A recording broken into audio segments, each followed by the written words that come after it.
Good afternoon. Can everyone hear me?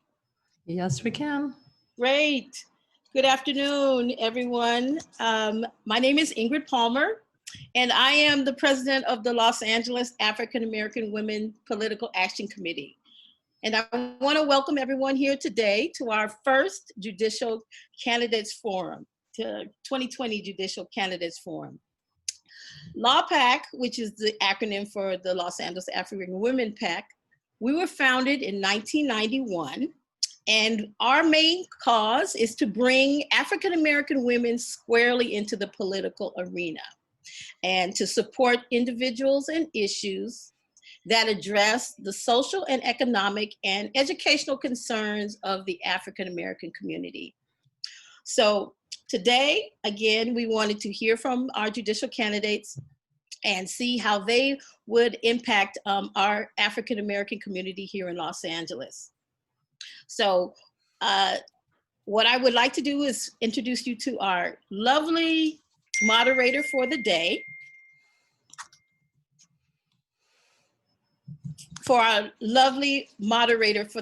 And that is Jasmyne Cannick.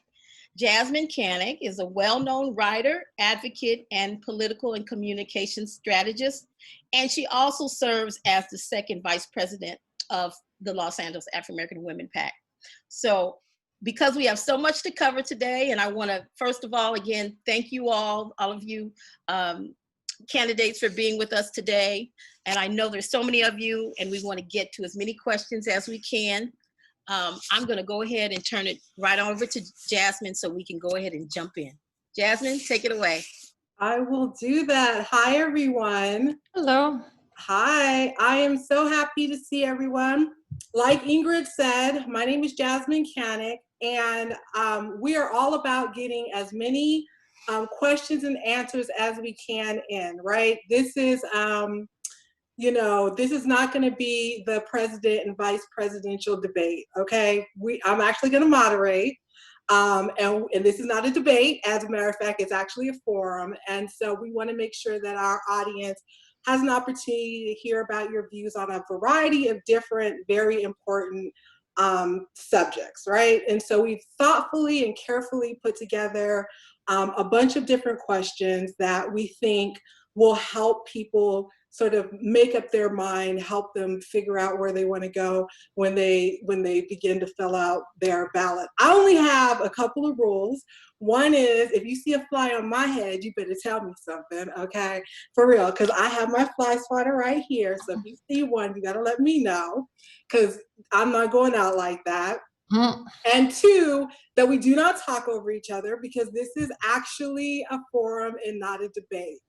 And I'm going to go over the rules of engagement in a couple of minutes, and I think everybody will be okay with them. Everybody's going to have equal time to answer the same question, so we should be good. But with 6 candidates and not that much time, we want to try to pack in as much as we can, okay?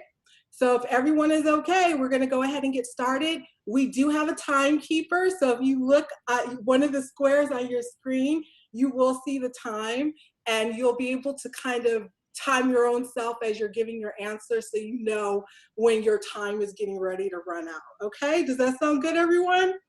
Sounds good. Yeah, sounds good. Thumbs up. All right, so let's get started. The Superior Court of California in the County of Los Angeles is the California Superior Court with jurisdiction over LA County, which includes the city of Los Angeles.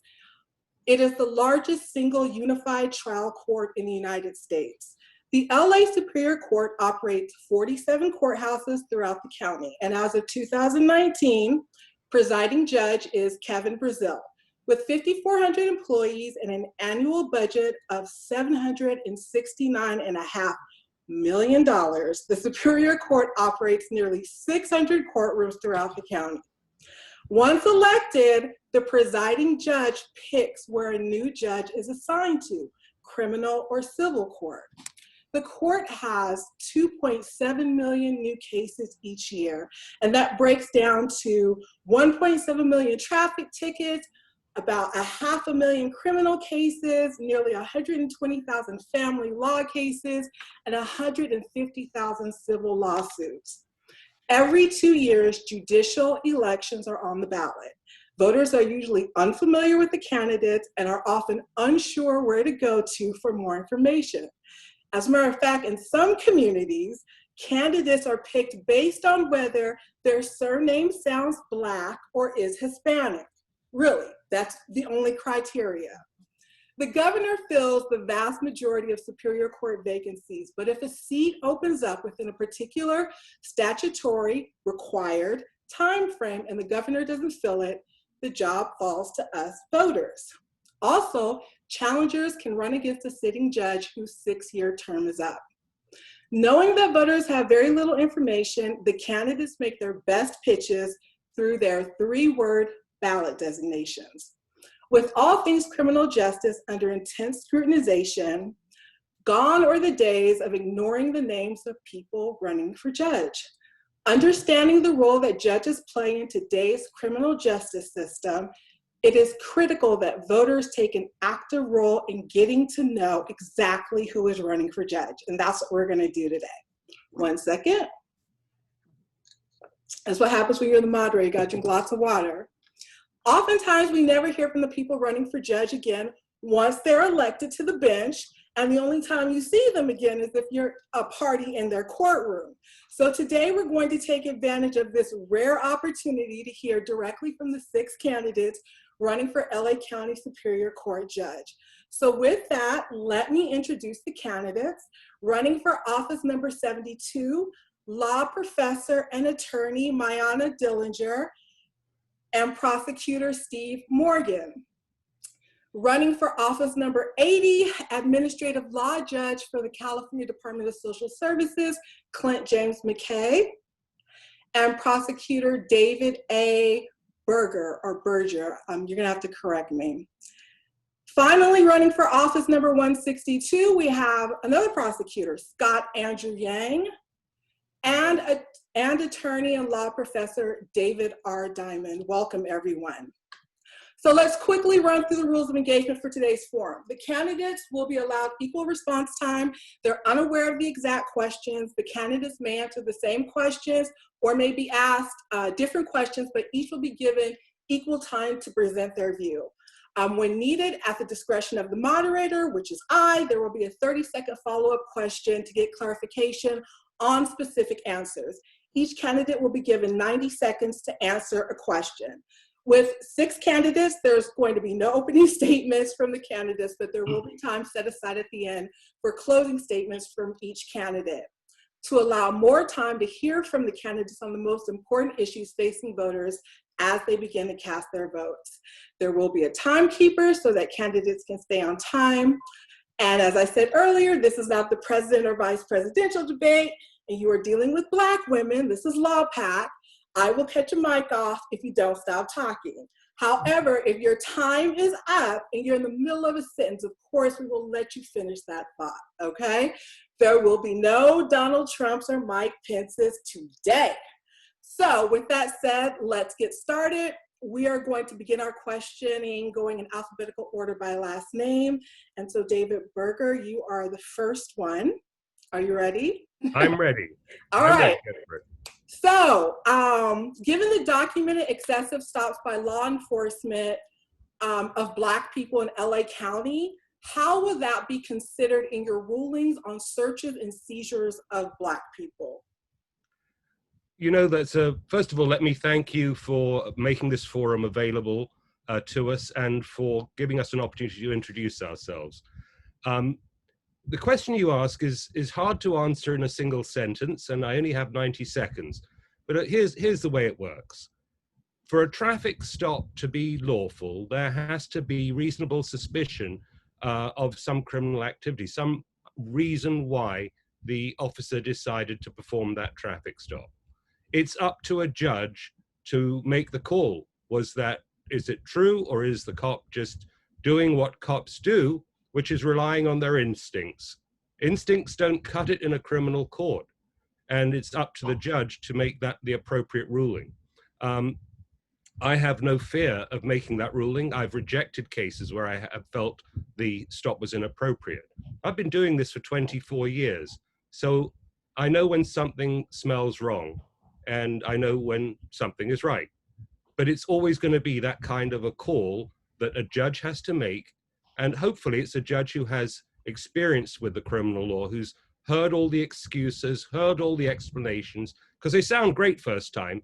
But when you've heard the same thing 5, 6, 7 times again, you know there's something not right. And frankly, that is the way I would deal with it. And by the way, Jasmine, I'm not seeing the time remaining on my screen. It's fine. Thank you. Mayana Dillinger is the next person. And if you're not speaking, please mute yourself. Okay, hey, so thanks so much for inviting us and for hosting this great debate. This is Mayana Dillinger, seat number 72, and you can see me at dillingerforjudge.com. I, to some extent, echo what David Berger just said. And we know, we have the awareness that the police disproportionately pull over people of color and African Americans, and that people of color and African Americans are disproportionately suffering from longer sentences and so forth in California and beyond. For instance, in California, for every 1 incarcerated white man, there's 10 incarcerated black men. So yes, I would also, with the awareness that I have displayed, not just for running for this office, but for my past 10 years working on some of the inequitable issues that are recalcitrant here in society, focus on, as David Burgess said, whether it's just an excuse that is presented, whether the person to begin with was pulled over for other reasons. And we know too, then are good. So for instance, pulling over somebody because they're missing a front license plate is not that good of a reason. I don't have a front license plate right now in one of my cars. So we know it starts with the police, but it also goes up through the system. And so with my awareness of all these issues, I would be really critical and not just be a rubber stamp. I haven't worked closely with police in the past. I'm not a prosecutor. I'm also not a defense counsel. So I would bring a critical new voice to this. And I'm not afraid of doing the right thing. And I'm not afraid of making the right call if I suspect that there's an illegal search and seizure or an illegal traffic stop of people just because they're Black or immigrant looking, as has also been brought up sometimes, things like that. Thank you. Thank you very much. I need my timekeeper to make sure that we are letting folks know when their 90 seconds are up. Next, we have David Diamond. Thank you very much. Ms. Palmer, thank you for putting the forum together. Ms. Cannick, thank you very much for moderating. We greatly appreciate it. So briefly, it's a great question. I am actually the only one of all the candidates that has actually filed these types of motions on a regular basis. I am running as a criminal defense attorney for the bench because I believe that a different perspective is needed. In my 20 years as a criminal defense attorney, I filed over 200 motions to suppress evidence. So I think we can talk the talk or we can walk the walk. And I think that I'm the only one with the actual experience to know what it's like to bring forward a motion to suppress evidence for pulling over people for driving while Black or walking while Hispanic or whatever it might be in the court system. I believe that the greatest thing a judge can have is the lack of fear. You have to not be afraid to make the right decision. You have to not be afraid to follow the law. You have to not be afraid to rule where justice requires. And the problem in our system right now is if you are too fair or objective, the DA's office is going to complain and get you moved or get you set to a different location. So for me, that's why I decided to run. I'd take a pay cut.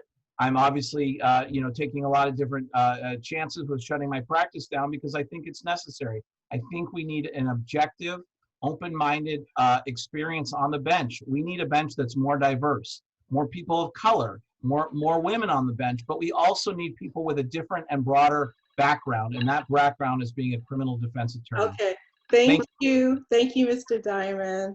All right, next we have Clint James McKay. Thank you. Again, I appreciate, I'm sure we all appreciate the opportunity to do this. I will just say, starting out, that even if I've heard the same excuse, and I decide cases every single day that I work. I'm a judge now. Even if I've heard the same excuses many, many times, I always evaluate every single case on the merits, every single one. Even if I've heard the same exact story countless times, I I listen to every single person, judge every single case on its merits. With respect to the driving while black or walking while black often, you have to really look at the facts deeply. You have to understand what's happening, really what's going on. And that requires not just deciding the cases based upon what you've heard before or whatever it is, but deciding them based upon the facts before you and the deep facts. I spent deep facts before you. I spent this morning reading briefs for next week's trials. That's what I did this morning to make sure that I could do that. Now, they may not know this, but I started out in criminal law also. I started practicing in Detroit Recorder's Court back when there was a Recorder's Court in Detroit, and then moved to California later on. But I have had, at the Attorney General's office, I investigated doctors, and that was required. You were taking somebody's livelihood. You had to make sure that you understood the facts, all of the facts, before you made a decision. Thank you. Thank you. Sorry, that's your time. Sorry, but thank you. Mr. Morgan? Hey, good afternoon, everybody. I just wanted to start off by echoing what everybody else said in terms of I just appreciate you putting on this forum. You know, Los Angeles is a huge county, and it was hard before the coronavirus hit to get around and see everybody, but it's been especially hard in this environment. So I just appreciate your willingness to do this. What I would say to you is that experience really matters. And so I would respectfully take issue with Mr. Diamond. A little of something was what Mr. Diamond said. I actually started off my career as a criminal defense attorney, so I've litigated a fair number of motions to quash and motions to suppress from the defense attorney's perspective.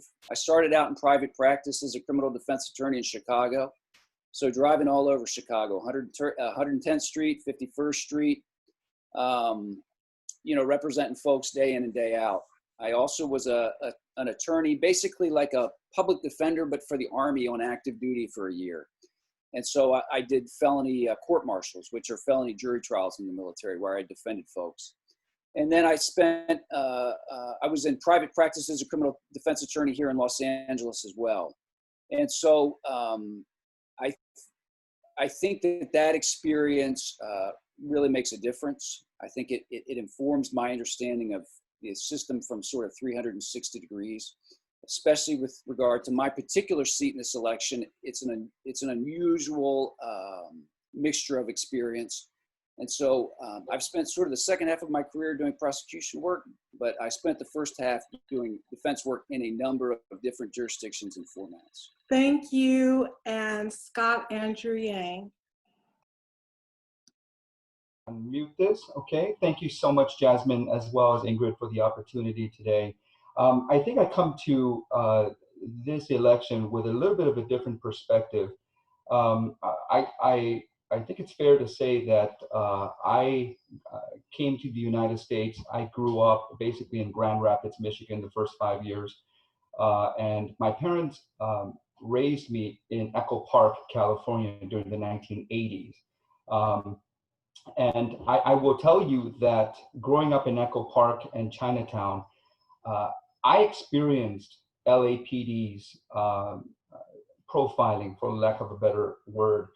I've been stopped numerous times, and during the 80s, there was a new wave period where people were wearing parachute pants and you know, clothes that at the time a lot of people attributed to criminal activities. I've been stopped numerous times, put on my knees with my hands in the back of my head for absolutely no reason. And I think that that experience and that sense of empathy, that having gone through that, would make me a better person to hear the facts of the case.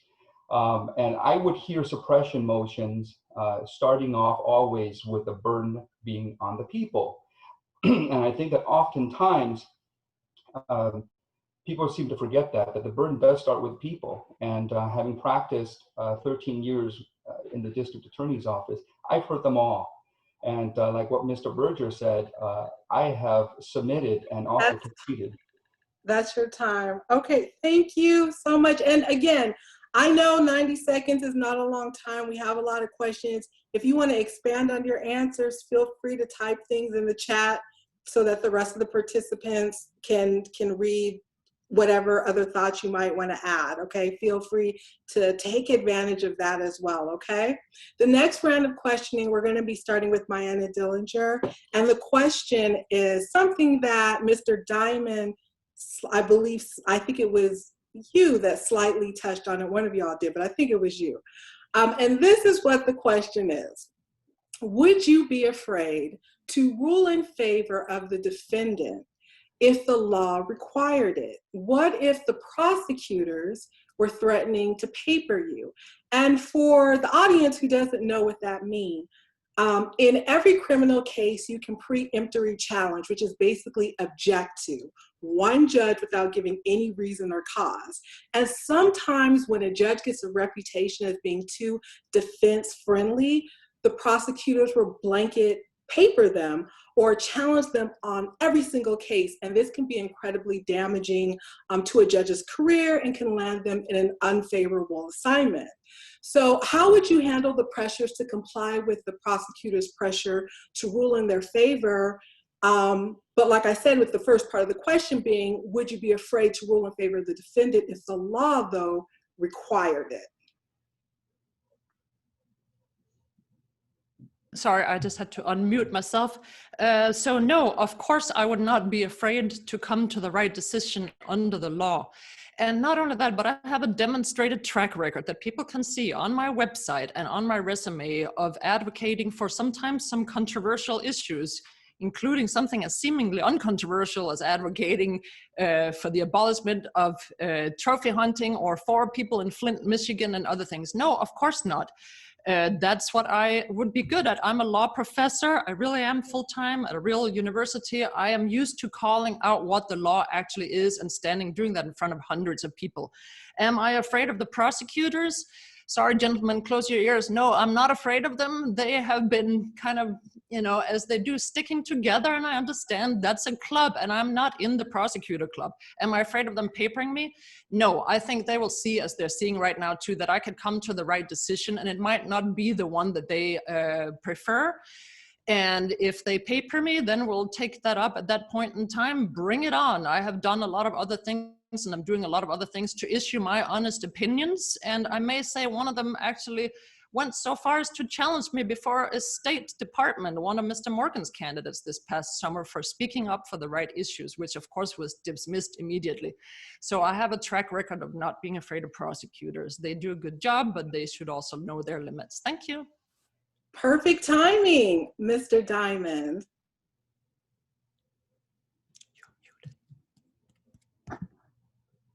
Mr. Diamond, you're muted. You're muted. You have to unmute yourself. Mianna gave me the signal. Thank you. And I'll start your time now. All right, I appreciate that. It's a great question. I did touch on it briefly with my other answer, which is, again, judges have to be not afraid to make the right decisions based on the facts that are presented before them. I think we see around, and I think everyone in this forum will admit that they've papered a judge or seen it happen before because they think they're too soft, too tough, whatever it might be. But the reality is that you have to do the job that's required of you. I've been a judge pro tem for 10 years, which basically is a temporary volunteer judge. And I used to issue ORs to everybody, which basically means on traffic court matters, for example, I didn't require anybody to post bail, ever, because I didn't think you should be strapped with financial obligations. I got a lot of slack from that, from the higher ups, the clerks, everybody. Well, you know what? 5 years after I started doing that, they have now made it a mandatory rule in LA Superior Court to OR all the traffic defendants because it's not fair to make those payments. So I recognize the needs, I recognize the integrity that's required to run the system, and I do what's right based on the facts that's presented before me. So I do appreciate that question, and I think that it takes a lot of guts to do the right thing. Thank you. Thank you. Mr. McKay. You too have to unmute yourself. Yes, thank you. Got to remember to do that. I think you're going to hear the same answer from all of us, which is that you have to have some integrity, and that's really the thing. You have to have integrity. You have to make the decisions as you see them, and then the chips will fall where they fall. But it's not. I mean, I have been appealed in the decisions that I have made and what I do now, never successfully, but certainly it's happened. And you have to just make the decision that's the right one to make. I mean, it's so critical. And there may be judges now that don't do that, but it is, I think it's job one, is having integrity to make the right call based upon the law and facts. And so that doesn't concern me at all. It doesn't concern me in the least, and doesn't now in my current position. It wouldn't concern me as a Superior Court judge. Thank you. I call them as I see it. Thank you. Mr. Morgan. Hey, thank you. So I'm going to give you two examples because I think sometimes examples are the best ways to sort of demonstrate these sorts of things. So in Riverside, I actually represented a young lady who was charged as an adult for murder. And I represented her at jury trial. She was convicted at jury trial, but after she was convicted, I filed a motion to set aside the verdict, which is very unusual. It's a 13th juror motion. Basically, it's a motion asking the judge to set aside the verdict and finding her guilty of something less. It's the type of motion that really gets in the craw of prosecutors, to be honest with you. It's very rare that it's made, and it's even more rare that it's granted. The motion was eventually granted, and the judge set aside the murder conviction, and she was found guilty of voluntary manslaughter. So that's my first example. My second one, I filed a motion to disqualify the entire city attorney's office under Carmen Trutanich.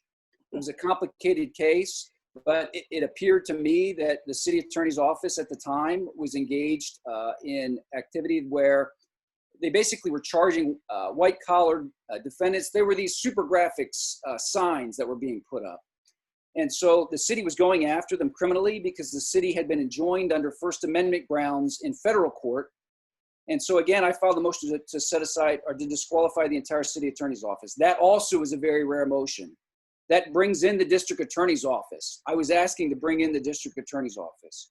We brought in the head of the criminal division, and I questioned the head of the criminal division for the city attorney's office. So Thank you. Thank you. That's great examples. And Mr. Yang. Thank you. I'm going to go ahead and dovetail that to what Mr. Morgan said. I spent 10 years of my career in the Antelope Valley Courthouse, and the Antelope Valley Courthouse has a reputation of being a very tough courthouse for certain minority groups. And I will tell you that there was a time when I was in the middle of my career where we had a whole slew of matters that came before us, and I knew they were just basically nothing cases: illegal camping, illegal tenting, things of that nature that affected primarily those from the African American community as well as low income. And I dismissed them because they were just clogging up the system and did basically nothing for anybody. And I took a lot of slack for that. I will also tell you that I will always have the courage to make the right call. And there's a little known fact, but that I think a lot of people in the public don't know, is that most prosecutors, when they take on the bench, when they go on the bench, they tend to be more pro-defense in order to show the bar that they can be fair. And the reverse, where it's the defense attorney or public defender who takes the bench. In order to be papered blanketly, it needs the approval of the chief deputy of the district attorney's office. And I think that also, unless you're a prosecutor, you don't know the chain of command within the office. And that's extremely rare. And I would do the right thing. Thank you very much. All right, we are going to go into our next question. And Mr. Diamond, you will be the first person to answer this question. And I know this is— Mr. Berger didn't. I'm looking at my list, and I think, Scott, it's moving down one person each question. yes, by alphabetical order. So Mr. Diamond, you will be next. Thank you. This is a very important issue to a lot of people. What is your position on pretrial detention? Do you support money bail? If not money bail, what do you think is an appropriate approach to deciding whether someone remains in custody or gets out while their case is pending? And Mr. Diamond, you're first. Ms. Cannick, I didn't mean to interrupt. Did Mr. Berger get an opportunity to answer? Oh, I'm sorry. Did I leave Mr. Berger? Oh, you're right. I did. I'm sorry. My apologies. Go ahead, Mr. Berger. Do you want me to Sorry. repeat the question? No, the question was about whether I'd be afraid to be papered by the DA's office. Right. And you know, as my opponent, Mr. McKay, said, you're going to hear the same answer, so I won't need 90 seconds. I'm not afraid. I'm not afraid. Okay. End of my answer. Move on. Oh, short and sweet. Okay, I apologize for, that's what happens when you have 6 candidates. I am so sorry. But moving on, Mr. Diamond, the question is around pretrial detention and whether or not you support money bail. As you know, that is a huge issue right now in the state of California. And so a lot of voters want to know what judges' approaches are to whether or not how are they going to decide whether or not someone should remain in custody or be out while their case is pending. And as a judge, as all of you guys are potential judges here in LA County, what would you be going to the bench? What would your mindset be around this issue? Thank you. By the way, Mr. Berger, I would never paper you, sir, just for the record. As it relates to bail, so I've seen this firsthand. I am appointed to represent low-income defendants, people of color, and I see what happens when people are incarcerated pretrial, because it forces them oftentimes to take a plea to something that they may have not wanted to do because they want to get home to their family or they want to continue to work.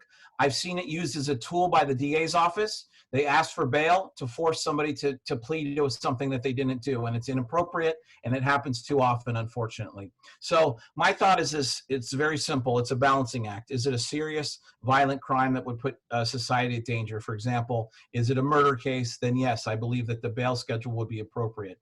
If we're talking about misdemeanors or low-level felonies, then I don't think bail would be appropriate on the case, because basically you want somebody to be able to participate actively in their defense.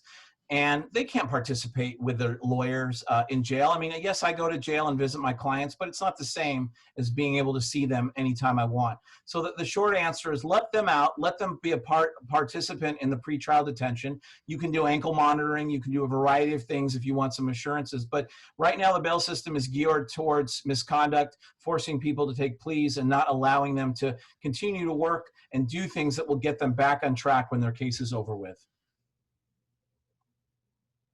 Thank you. Thank you very much. Mr. McKay, same question. Thank you.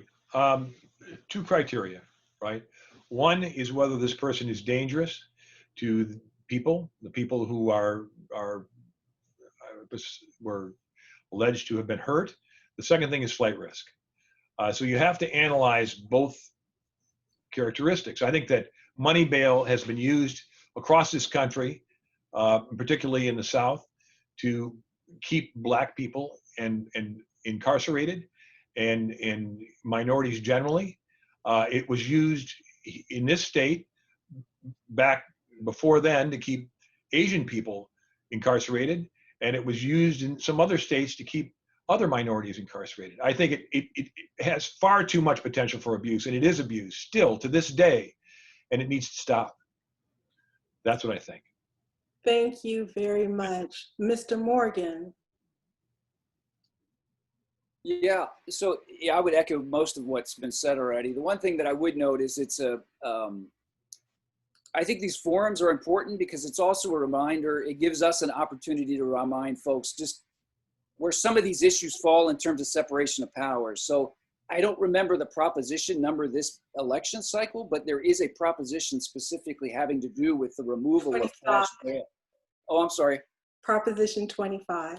Yes, ma'am. So if that passes, then we're told what to do, right? And so some of these things, it is whether or not we've got discretion to do things. But once the legislative branch moves on an area that is proper for them to move on, or a proposition's passed here in California, and the executive branch signs off on it, well, then we're sent off in a direction with our orders, and our direction is to implement. And so if the removal of cash bail happens because of the passage of that proposition, then we move out and make it happen. Thank you. Mr. Yang. Thank you, Jasmine. I think that I would echo some of my colleagues, including Mr. Diamond as well, that it's a balancing act. We have to really balance, and we look at a whole variety of things when making that determination as a judge.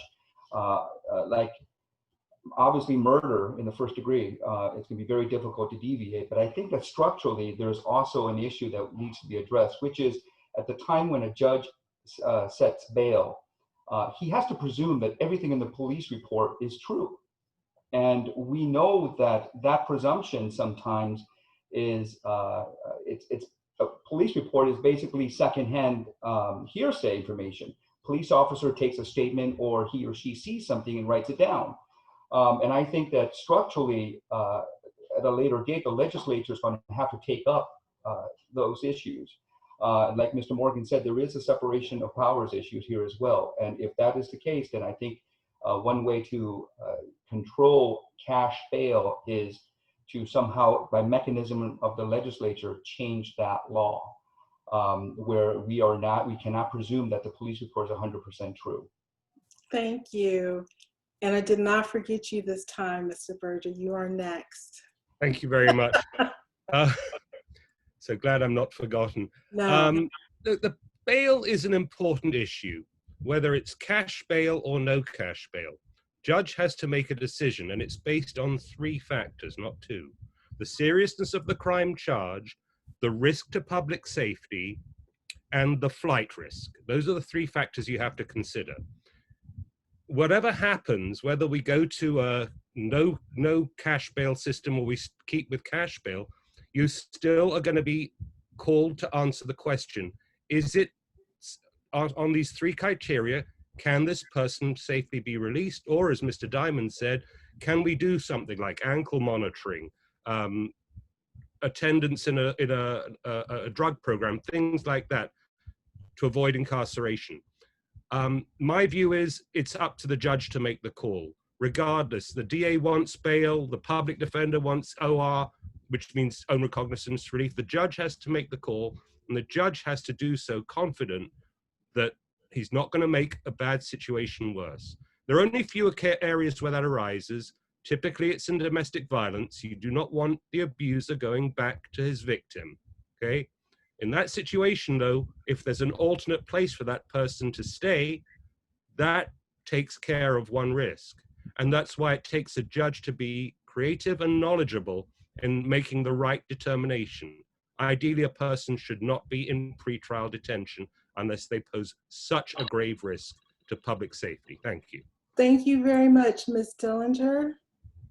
Yes, thank you so much. So again, I think this is where one's life circumstances and background are important. I was born and lived for the first 10 years of my life in ghetto-like situations. Yes, they existed back in Denmark at the time.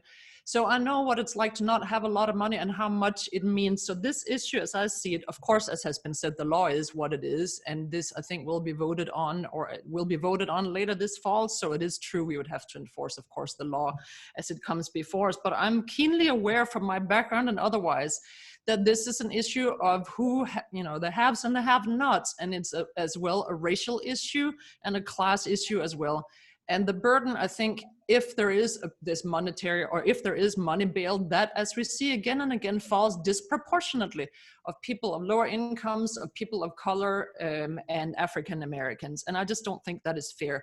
When the equally murderous candidates can get, or defendants can get out before, or accused defendants can get out on $1 million bail if they have access to $1 million. For instance, Derek Chauvin, who killed George Floyd, is now out, free to go about, his business, and he might not pose a risk of, committing a similar crime again. I don't know, or does he? He had done, he had 18 reports written against him, but he has access to $1 million.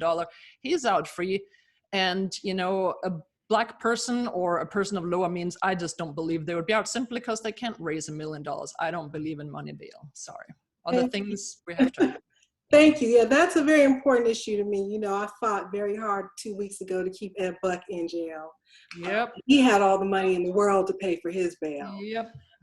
So the next round, Mr. McKay, you will be the first person to answer another very important issue to voters here in LA County: mental health.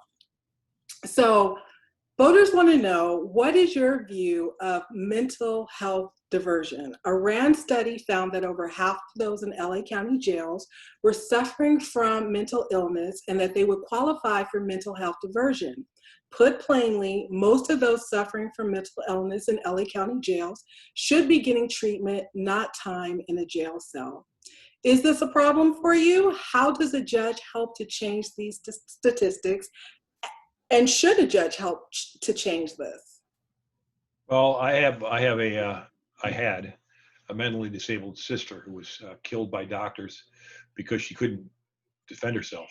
And this is dear to my heart. I was a psychiatric social worker for 5 years. I think that and I have an undergraduate degree, an honors degree from the University of Michigan in psychology.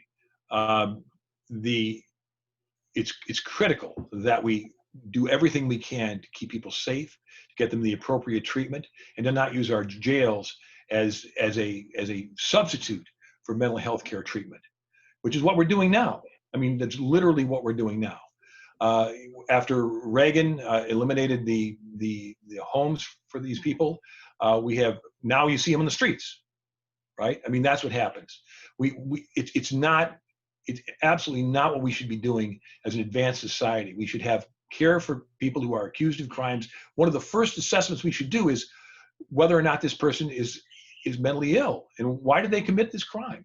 We should find out how we can reintroduce these people to society, get them the care they need, and make them contributing members of the place that they live, and in this case, Los Angeles County, instead of having them on the street.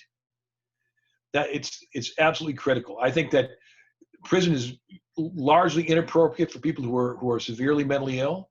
You have to have other options, and you do have other options if they can be used. Thank you very much. Mr. Morgan, same question. Yeah, no, I 100% agree. So, and you see not only folks struggling with drug addiction and alcoholism and other issues as well, and organic mental illnesses, but I've got a special place in my heart for our veterans that are on the street. When you go out by the VA in West LA, you see folks lined up outside the VA in tents. I twice served in Iraq, and so I know that we've got a lot of folks. I mean, we were at war for 20 years, so we've got folks coming back with PTSD and medicating themselves, both with drugs and alcohol, and so those folks are out there as well. So no, absolutely. I helped with the Veterans Court in the DA's office. I think judges should be looking for opportunities to, any opportunities they can to send folks in that direction. But again, I want to use this forum again as an opportunity to highlight for the fact that a lot of these solutions aren't in the judiciary's lane. I mean, for a period of time, I would walk from Chinatown, where I parked, to the Hall of Justice, where my office currently is. And that entire way, there's folks on both sides of the street. And they're not, those folks aren't committing crimes. They're just currently there out on the streets. Many of them have mental illnesses. Many of them have addiction-related issues. And it's not the judiciary that needs to pick up the ball on that. It's the executive and the legislative branch. And it seems like there's been sort of a failure. So again, I just want to use this opportunity. 100%, the judiciary needs to do everything it can, but we need to recognize both lanes. Thank you. Mr. Yang? I wholeheartedly agree with Mr. McKay and Mr. Morgan. Because I'm currently assigned in the Sex Crimes Division, we handle a lot of cases where child molesters and those who offend suffer from mental illnesses. And this goes way back, again, a structural defect, going back to when Reagan closed up all the mental health institutions. And Los Angeles and California really needs to reinvest back into that system. We have a Department 95 that deals with mental health individuals. But I agree, I would take every opportunity to seek alternatives to incarceration. Locking people up with those type of illnesses endangers other people, endangers a whole variety of people. And I think that we should be creative in this. We should perhaps increase the in-home services care where family members can care for people with mental illnesses, to give them the tools to help the system. So I'm always wholeheartedly in support of diversionary programs for people who are suffering from mental illnesses. Thank you. Thank you. Mr. Berger, you are next. Thank you. I actually deal with this on a daily basis. Most of the cases I encounter, there's an element of mental health issue, and the question is this an appropriate case for diversion? That's what your question was about, diversion, not just treatment. We need to get the Board of Supervisors to give us more funding so that there are safe places to send people who have mental health issues so that they can get the treatment and have some place to live. It's no use letting somebody out of jail because you've decided they need treatment and you don't give them a place to sleep. You give them the access to the program, you give them a prescription for their medication, but where are they going to live? If they're put back out on the streets, they're going to reoffend. Their illness will come back. They'll start self-medicating. We need to do a better job of providing a safe environment because that's where these people belong. They don't belong in jail. They don't belong in prison. They need to be treated, but we need to do it carefully and safely. And I'm 100% in favor of it. Thank you. Thank you. Ms. Dillinger? Yes, so I would definitely be for looking into alternative sentencing or treatments or programs of any kind. And I'm not saying that. I have a demonstrated track record of having advocated for new solutions and the underdog and whatnot for 10 plus years. And I firmly believe in looking into some of this new research that may soon be developed and may soon be adopted. And sure, we can't just, you know, the law is the law and the funds are the funds and so forth. But the question was whether I would be open to that. And yes, for sure, I would be. The laws are changing. There's new directions coming along. So I'm not a prosecutor. I haven't lived off of throwing people in jail. That's my background. The question is, can they flip? I mean, one thing is to sit and say, yes, we can, and yes, we can. And maybe they can, but that's not my background. I have another background where I have dealt with a lot of not these particular issues, and I might not even be in the criminal court system. There's other types of judges. But I have been speaking out on similar issues for more than 10 years. And, you know, words matter, but actions matter even more. So in short, yes, I would support looking into this and if possible, using some of those solutions. Thank you, Mr. Diamond. Thank you. I agree with what Mayanna just said.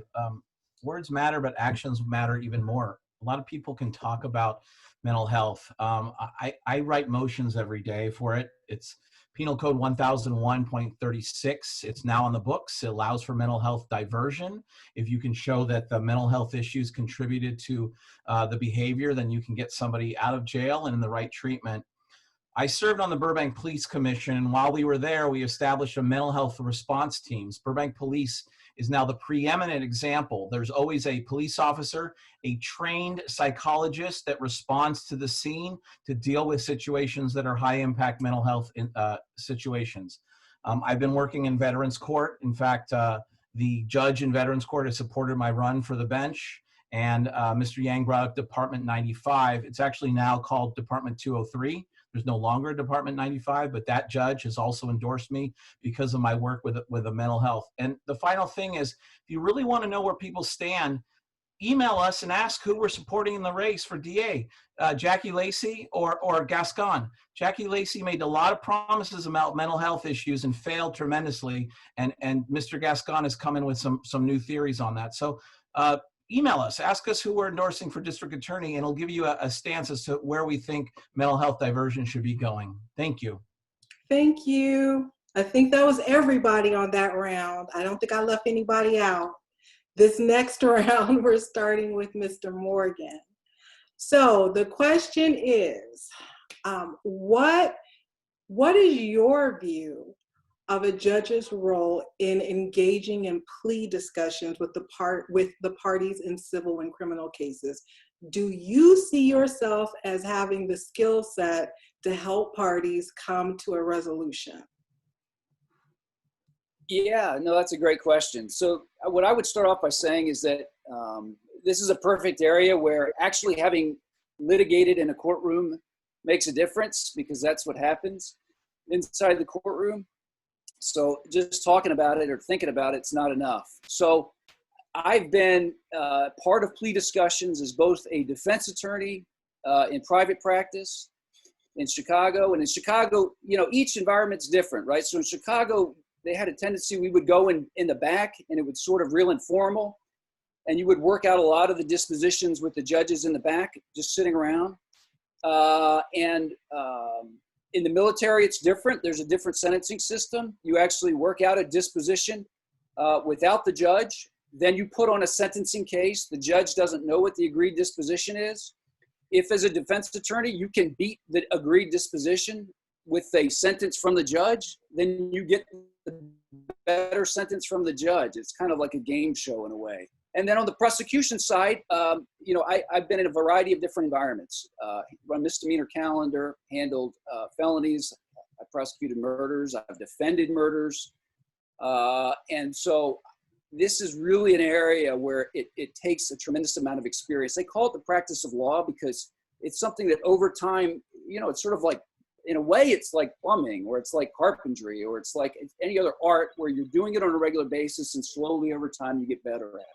Thank you. Yeah, I think so. Thank you, Mr. Yang. I wholeheartedly agree, and I support that. I think judges, oftentimes, if you're a good judge, you can influence both sides to come to some type of an agreement. I spent the first 5 years of my practice in civil litigation, and and I've been in state court and federal court. And in state court, they mandate some judges do at least, they mandate mediation. And oftentimes a good judge can sit down and point out both sides' weaknesses and have them come to a resolution where it's essentially fair for both sides. They're both not going to like it, but they come to some type of a resolution. And it also gives, one of the things I've always been curious about is judges are insulated from knowing the facts of the case outside of some type of a hearing where evidence is put up.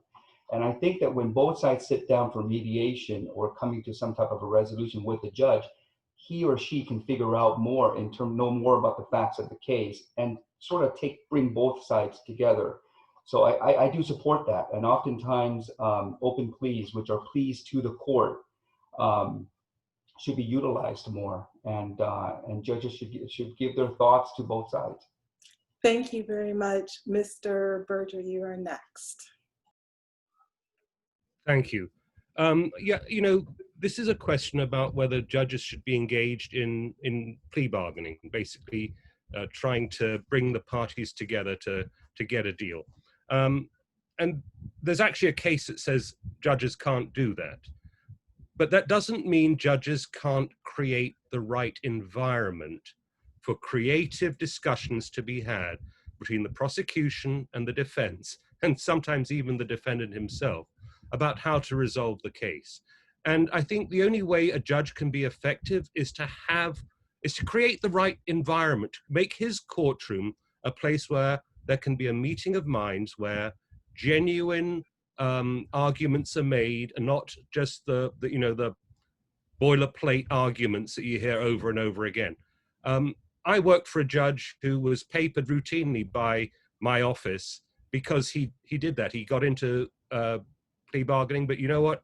He was right all the time. He knew the value of a case. He knew how to settle it. And I am very proud to be endorsed by him, and I plan on doing exactly the same thing. Thank you. Thank you very much. I will say that I'm getting a bunch of text messages from a bunch of public defenders and attorneys who are saying that only applies in federal court, that in county court, judges can actually be involved in the plea discussion. So I just want to put that out there. Thank you to my friends for texting me. Can I respond to that briefly, Jasmine? I will give you that 30 seconds because I did say that. Okay. There may be a little bit of a confusion. There is a state case that holds that a judge can't do plea bargaining, but can facilitate it. And I'll find the site to it. My office is always reminding us about it. So I think maybe there's a difference in definition of terms. Okay. Ms. Dellinger, you are next. Okay, thank you so much. So yes, I have worked with judges on thousands of cases behind the scenes, seeing how they work with these exact issues, and having the privilege of being trained by them and talking to them about what they thought was good about what people said one way or another in both criminals and civil litigation.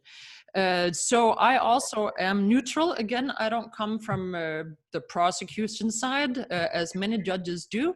I'm working as a law professor. I'm used to seeing things neutrally and working with thousands and thousands of people doing that over the years, and hundreds of people every single semester that see things quite differently. I have been told, and I think I have great people skills.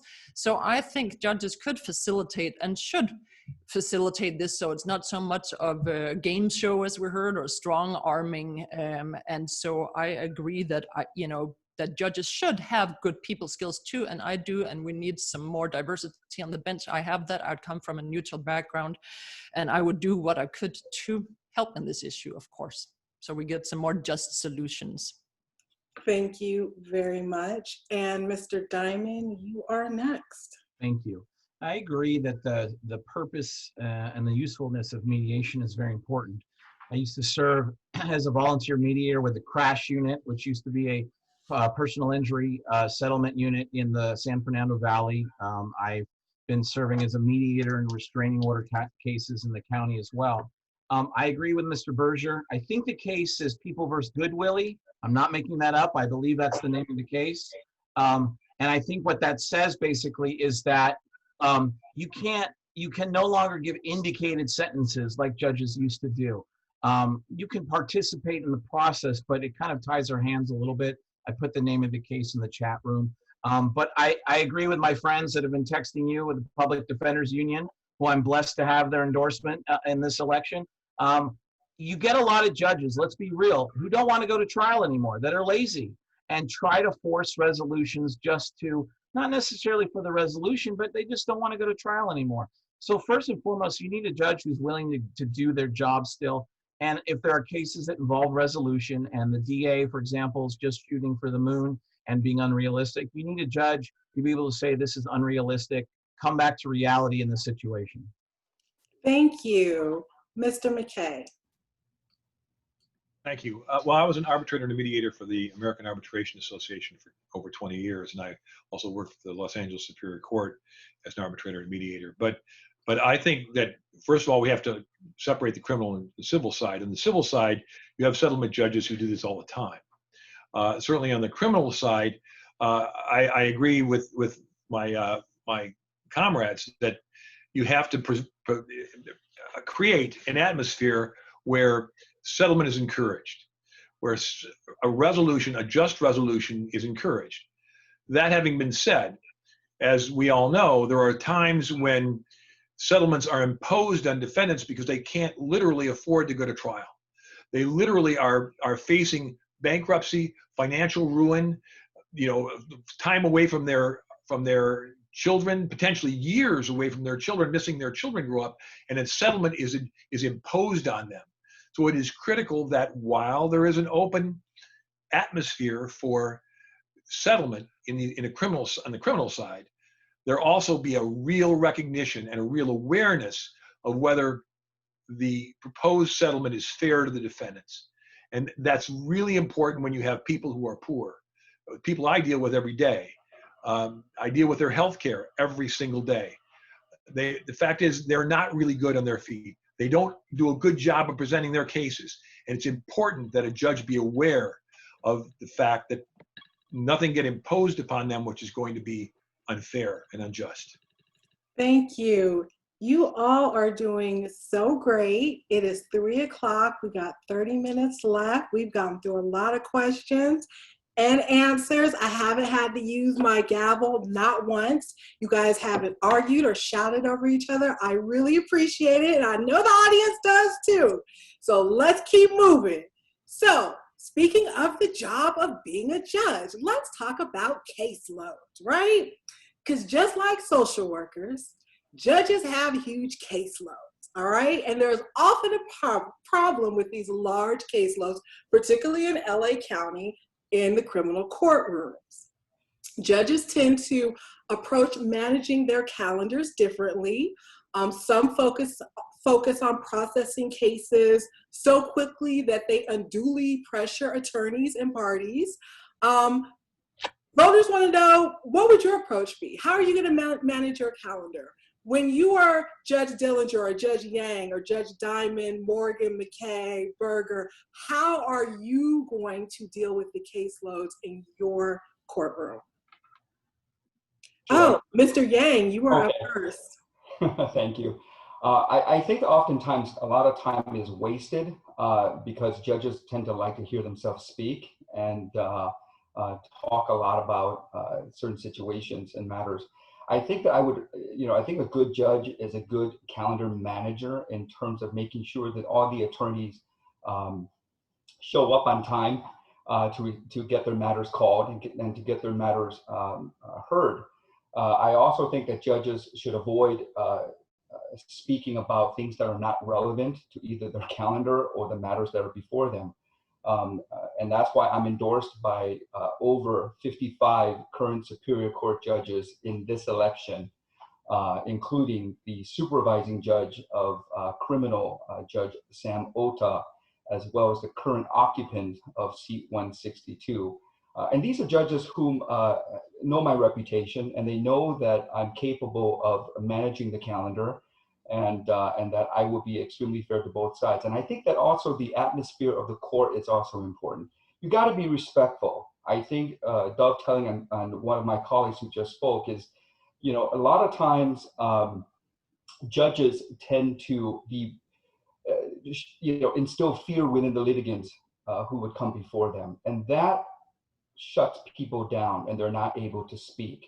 And I think that a good judge makes it easy for individuals to feel comfortable to come and speak to them, because oftentimes those are the individuals who are at a major financial disadvantage. And I think that a judge can set the tone for the court on that basis. Thank you.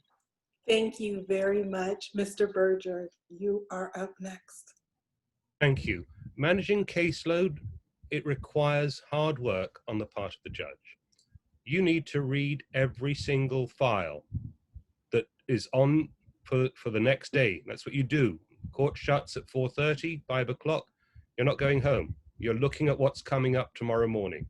One thing I think we'll all agree upon, those of us who are in criminal courts, we've seen judges who take the bench late. They haven't read anything. It's like they're hearing it for the first time. That sucks up time.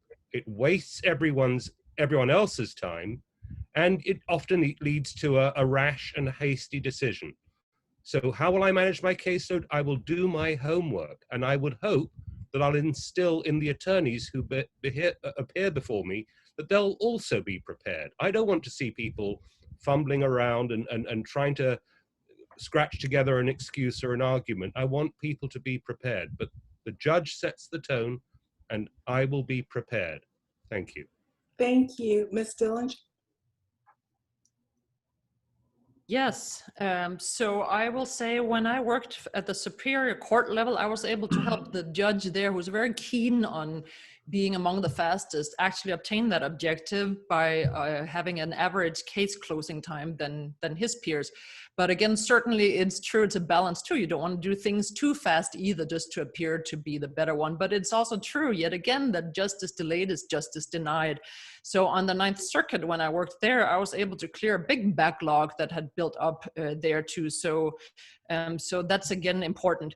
And that's where my particular way of work and my particular experience is relevant here, as well as David Berger just pointed out.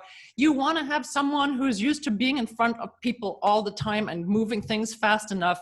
That's what I do. I'm not one of those futzy old style law professors that those of us that have law degrees probably dislike, because they would go on and on and on droning on about nothing forever. I'm in front of large, auditorium style classes, lots of people that I expect have done their homework, and I have too. We shift issues every few minutes. I am in control of the classroom as I will the courtroom, speeding things up when need be, slowing them down when need be. So I make sure that I continue to strike the right balance, just as I'm doing in my current position. So spot on experience for that. Thank you. Thank you, Mr. Diamond. Thank you. I think everyone at one point during today's forum has mentioned the word experience, right? Experience matters, or I have experience. So here are some important things. talk to the judges individually, the candidates, all of us. How many cases have you tried? How long have you been trying cases in the state of California? What's your background? What's your training? Because you can't rule on things if you don't know the answers to the questions. I'm honored to have been working as the last 20 years as an attorney, and between my criminal cases and restraining order cases, I have 500 trials under my belt. And I know that everyone else on here is for the most part, an experienced trial lawyer as well. It gives us an ability to understand the process. So basically, the short answer is, my answer is P&P, planning and preparation.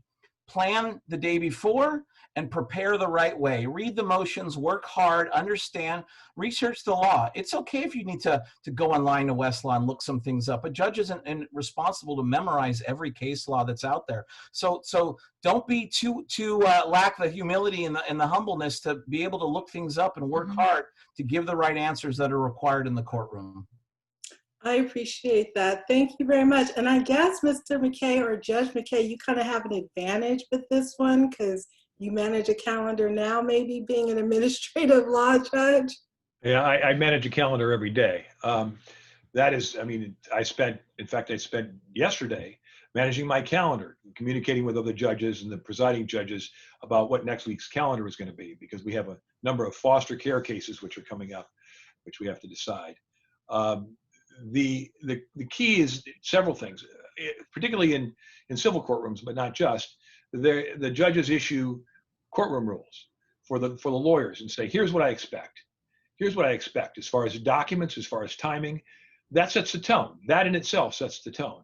It is important that attorneys understand that you mean it, that you really mean it, as far as being prepared, as far as timely documents coming in, as far as briefs addressing the issues which are relevant, that the judge set the tone to ensure that the attorneys are assisting the judge in framing the issues such that the judge can be efficient and make the decisions which are appropriate. As somebody pointed out, and I apologize for not remembering, it's also important to research the law. It's also important to be aware of the law, and that's why I read the briefs usually a week ahead of time. Because if there's something I need to look up, or I need to talk with someone, I need to have time to do that. And sometimes it requires a real finagle. If we have some things which are not real clear, you have to really take some time to talk it over, and you consult with other judges and say, okay, here's what I've got. What do you think? And that, when you actually get into the hearing, you're efficient because you're already prepared and you're ready to go. Like I heard a beep somewhere. I assume. Thank you very much, Mr. Morgan. Thank you. So I'm going to echo some of what folks said, and then I'm going to say some different things too. So first of all, you got to work hard. That's the long and the short of it. It isn't an unusual job in that way. Lots of folks work hard doing all sorts of jobs that are a lot harder in a lot of different ways than being a judge. But you got to work hard. That's number one. Courtroom management, that's number two. And then you got to have the experience that makes you efficient. I'm also a lieutenant colonel in the Army Reserve. And so I've got experience managing folks and things as well. And so I believe that would help me as well. The last thing, though, I want to point out, Judge McKay just talked about this idea of even judges on the bench are engaged somewhat in a team activity. He just mentioned he reached out and spoke with his other colleagues for the coming week and the supervising judge for the coming week. Well, you got to do things now to make sure that you are not a drag on the entire courthouse when you get there. What do I mean by that? Well, we talked about papers earlier. So if it's clear from things that you have posted on social media or other places how you will rule on certain issues, you're going to be papered to one degree or another. Maybe it's on specific cases. Maybe it's on a wide swath of cases. Maybe it's your courtroom in its entirety. If that happens, those cases don't just disappear. They go next door. They go to your other colleagues. And so you're creating work for other folks. So even what you're doing now actually can have a great contribution to whether or not you're able to run an efficient courtroom and carry your own law. Thank you very much. Okay, next question. And we'll be starting with you, Mr. Berger. We've made a full circle. We're back to starting with you. So we have 3 prosecutors, 1 judge, and 2 law professors.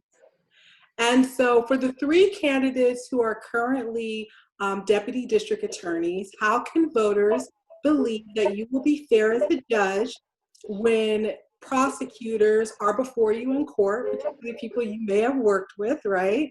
And for the 3 candidates who are not prosecutors, how can voters trust that you have the experience needed to be a knowledgeable and fair and good judge?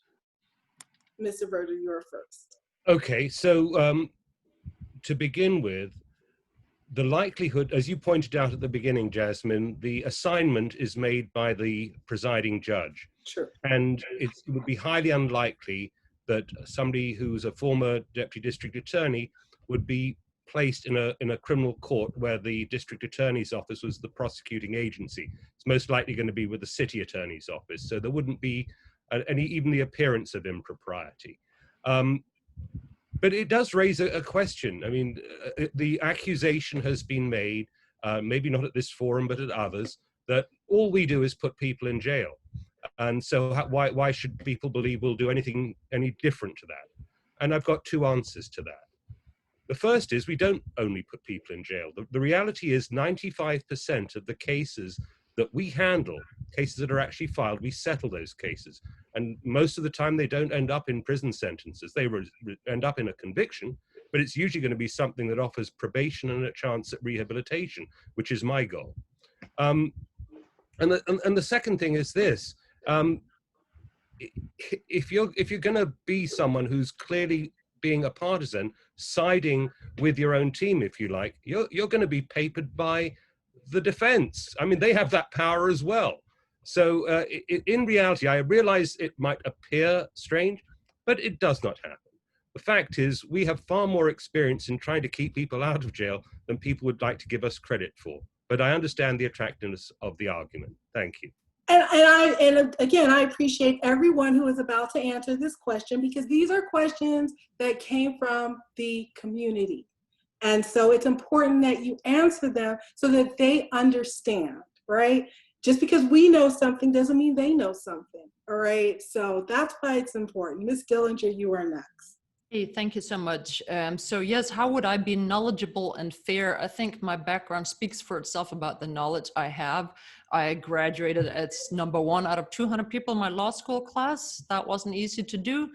I teach at a fully accredited ABA accredited law school. That's not easy to do either. That takes a lot of legal knowledge and a lot of people skills and a lot of being fair. In fact, if you think about it, I deal with people every single day, and again, many of them, and judge them in a neutral way. So that's, you know, the background I come from, and it's true. People are chomping at the bit maybe to show that I'm not the establishment candidate or not the sort of traditional person, and that is true. I'm not. I've said that all along. I am not sort of thinking exclusionarily as some, you know, people do, and that we need the same. In fact, I've said all along now for more than 10 years, but especially in this race, that I think the bench, and in fact, both the National Democratic Party and even Governor Newsom says we need more than just law and order types. We need people on the bench in California that have a diversity of professional experience and life experiences. And that's just the background that I have, that I come from. I firmly believe in that. So yes, I can, and I have a demonstrated record of working with the law for a long time and a background in communications before that ensures that I will, of course, be knowledgeable and fair to both sides. I'm also not afraid of doing the right thing, of course. I'm not afraid of sending people to prison if that needs to happen. Thank you. Thank you very much. Mr. Diamond. Thank you. Jasmine, I think your question asks about our experience if we're not a DA. So I'll try to get this in our time limit. I'm a criminal defense attorney. I am a trial lawyer. I also teach law. I've taught law at Southwestern. I've taught it at Woodbury as well. So I have been a lawyer for 20 years.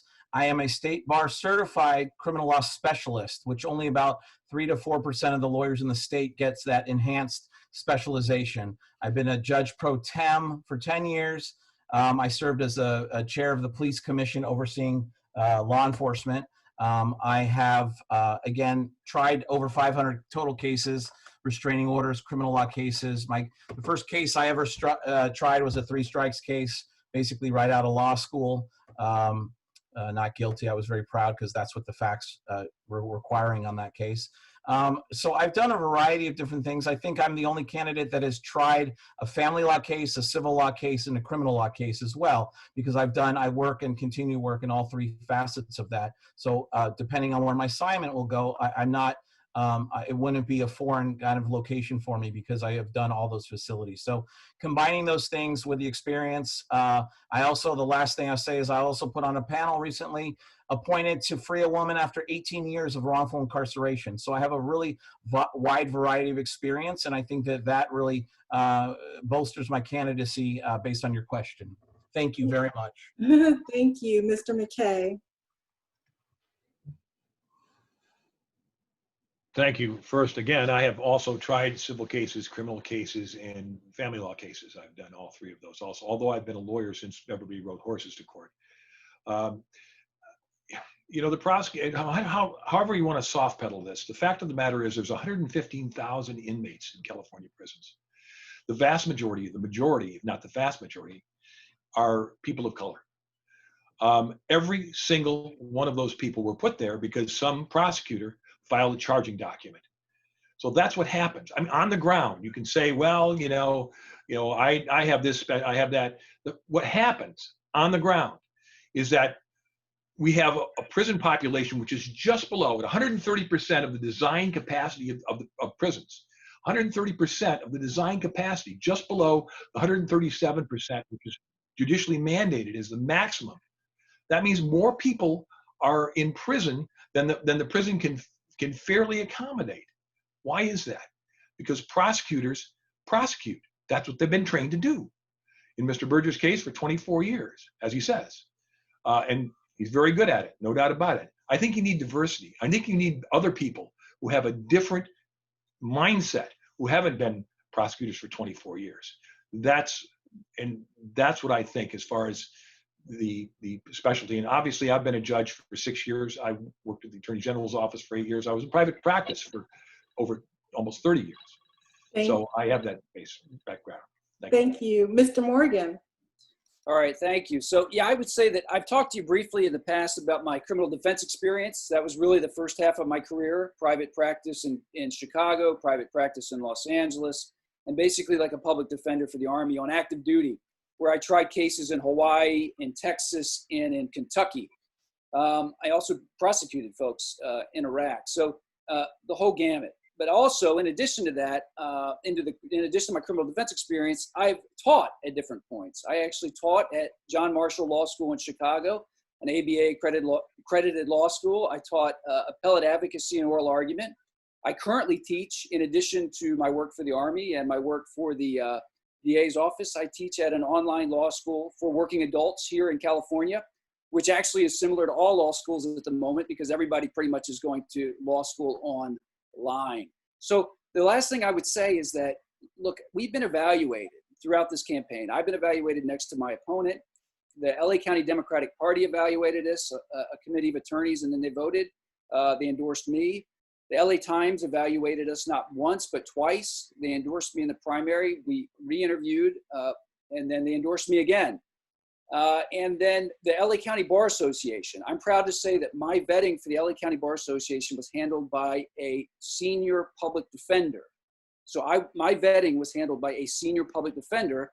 I was rated well qualified, and my opponent was rated not qualified. So I would say my experience and then my rating by outside organizations. Thank you. Thank you very much. And Mr. Gang. Thank you, Jasmine. Very similarly to Mr. Diamond, I do have civil experience, both in the plaintiff and the defense side as well. In fact, that's where I started my practice. I've also been in federal court. I've handled motions and numerous other issues before the United States District Court for the Central District of California. I have almost 100 jury trials under my belt. If we're going to consider bench trials as well as contested hearings, then I can honestly say that I have well over 1,200 of those in terms of bench trials and preliminary hearings, which are also contested, probation violation hearings. All of those hearings are contested. I also have a breadth of experience on a personal level, which is I understand where people come from. I grew up extremely, I wouldn't say poor. I grew up where my parents were, my mother was a seamstress and my father at one time was a butcher. And I understand when people come to court, they're scared and oftentimes they're extremely worried about the outcome. So I bring also a personal experience in treating everybody fairly and with respect.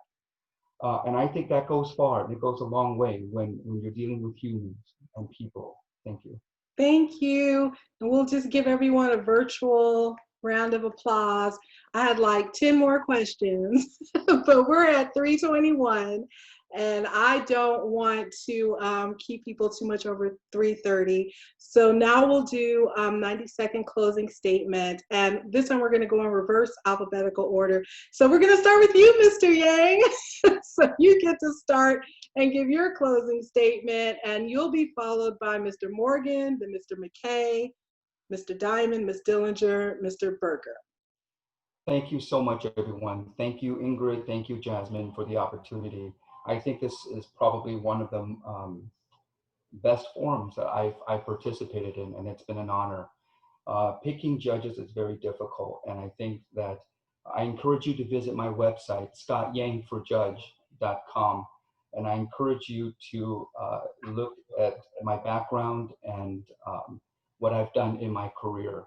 And I hope that after you have looked at all the endorsements, all of us have had endorsements. I mean, there's no doubt that all the candidates have them on our website. But look at the extent of the endorsements. And I've been rated well qualified, and Mr. Diamond too. And both of us have a whole wide breadth of experience that we come to before you. But I hope that after you've looked at all of our backgrounds and everything that we have to offer, that you will find that I am worthy of your support, that I'm worthy of your vote, and that I would be someone who would make you proud when you come before me, if I had the honor to win. And you would walk away, win or lose, you would feel that you've been treated fairly and with respect, and that you have had an opportunity to be heard, and that you've been treated as a dignified person. And that's what I hope to bring to the bench. And I hope that you will find that on the totality that I am worthy of your vote. Thank you. Thank you, Mr. Morgan. Yeah, no, I just wanted to say thanks again, Jasmine. I honestly think we'd rather do a lot more panel discussions like this all over the county, because like you say, folks just don't know. They just don't have any idea. And when you look, there's not actually that many individuals on this ballot.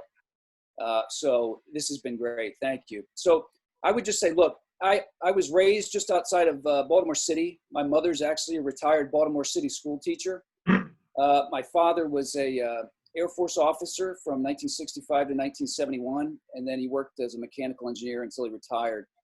But they both raised me with the idea that you should, first of all, you've been given quite a bit, and so quite a bit should be expected of you, but you should figure out what talents you have and then where in the community you can best serve. And that's what I've tried to do in a number of different ways. After I graduated from college, actually in college, I interned with the Public Defender's Office outside of Harrisburg, Pennsylvania. When I graduated from college, I went to work for Habitat for Humanity in Hawaii, where I helped build low-income housing for Native Hawaiians. And I've done that throughout. I started my career as a criminal defense attorney, both in the military and in the civilian side. And I'm a real believer that, experience matters. Actually walking with folks, talking with folks, sitting with folks, eating with folks, it makes a difference. It informs you. It informs your own walk, and there's really no substitute for it. So I would just ask you, check me out, www.morgan4judge.com, and you can read more about me, but I appreciate it again. Thank you very much, Mr. McKay. Well, I came up the hard way, as apparently many of us did. I left home when I was 15, and I drove a cab in Detroit for 5 years and lived in that cab part of the time, and ultimately got two undergraduate degrees from the University of Michigan, a law degree, and an MBA from University of California at Berkeley. I've practiced law for 30 years. I worked for the Department of Justice for 8 years, and I've been a judge for 6 years. I was rated well qualified by the Los Angeles County Bar Association. Also, Mr. Berger, my loyal opponent, was only rated qualified. I have not had thousands of dollars to hire consultants to farm endorsements for me, but I'm still pleased to have the endorsement of over 20 deputies attorney general, the judges with whom I work, the local who represents our staff. He and I split the local papers. The LA Daily News went for me. The Los Angeles Times, as he probably has said, went for him. I believe with Brian Stevenson that we are all better than the worst thing we've ever done. And I think it's important that we have diversity on the bench, that we have people who are not prosecutors deciding the fate of people, sometimes their entire lives.